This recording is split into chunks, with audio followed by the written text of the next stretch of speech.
And good morning, checking farm news. The old adage is rain makes grain, but it sure slowed down planting progress to our south last week.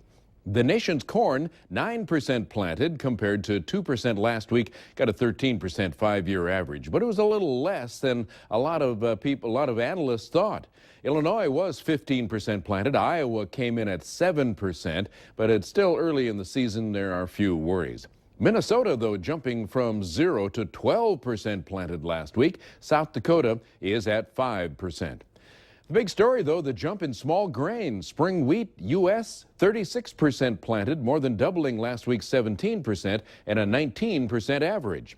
Minnesota farmers busy also planting spring wheat, 64% seeded as of Sunday. South Dakota, though, in the lead with 73%, and North Dakota is at 22%. Barley, 43% planted, 24% is average. Minnesota at 44%, North Dakota 13% seeded on barley.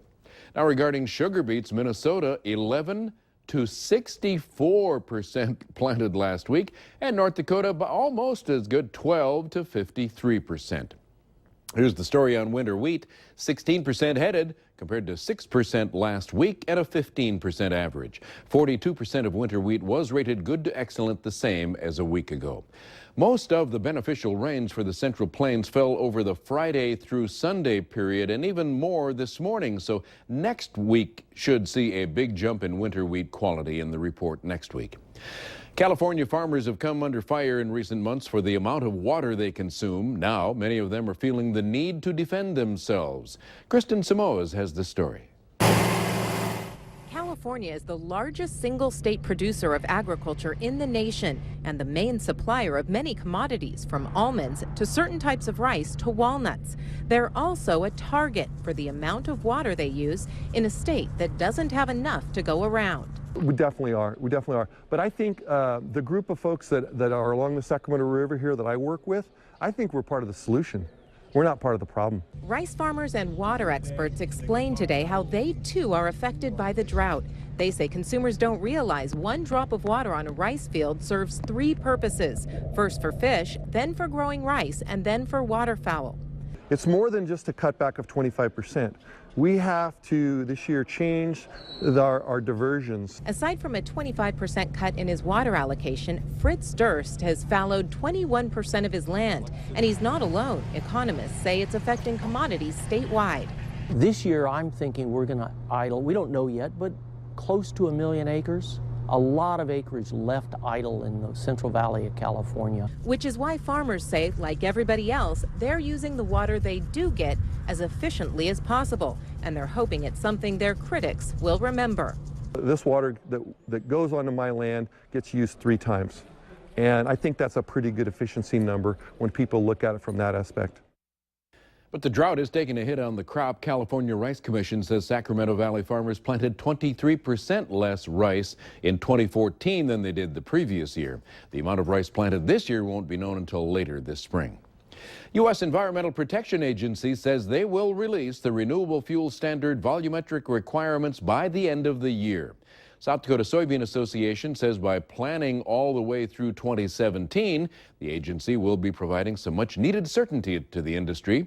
EPA says 2014 volumes will reflect the actual production in the market. Soybean Association says last year the industry produced 1.78 billion gallons of biodiesel, a number they can live with. U.S. House has voted to repeal the federal estate tax. The bill passed 240 to 179, very little Democratic support. The American Farm Bureau says the House passage of the Death Tax Repeal Act of 2015 is one step closer to tax reform that would help farm families pass their farms on to the next generation. But the National Farmers Union says over 99% of small farms aren't affected by the tax, and only 0.6% of farms have to pay the estate tax. Another 2.1% would have to file returns but would not owe any taxes. So Farmers Union says they should not be touched. President Obama has threatened to veto the measure. Well, there are rule changes for this year's National Corn Yield Contest. National Corn Growers Association says each entry must have an individual's name on it and each individual may have only one membership number. Each membership number may be used on as many contest entries as desired, but each number will only be awarded official placement for one state and one national entry. National corn growers say this should ensure a more even field on which all contestants may participate and highlight the great accomplishments, yield gains of so many of the entrants. All right, time is 4:42, and we're going to take a break. When we come back, we are checking the forecast for, a little more snow and more wind today.